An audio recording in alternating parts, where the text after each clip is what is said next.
Ципрас се подготвува за влада без Каменос. Медиумите пишуваат дека грчкиот премиер не може да се ослони на министерот за одбрана Каменос, кој се покажа како несигурен играч и голем противник на Преспанскиот договор, па си ги пребројува претениците кои би го поддржале.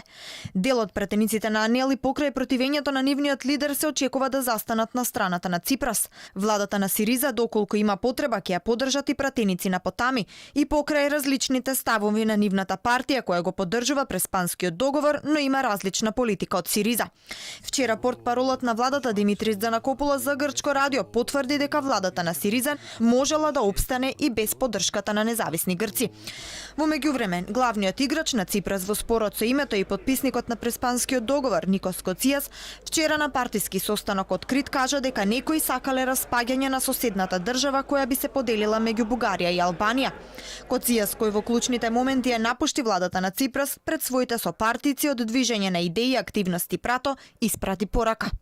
Сакаме најблискиот наш сосед да е под влијание, под контрола на трети сили како што е Турција.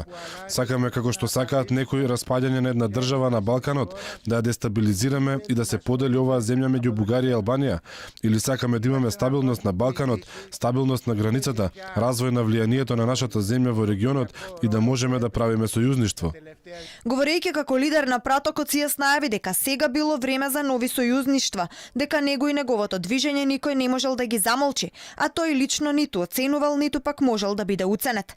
Од друга страна, најголемата грчка опозицијска партија Нова демократија и денес преку соопштение побара грчката влада да го објави писмото со оставката на Никос Коцијас.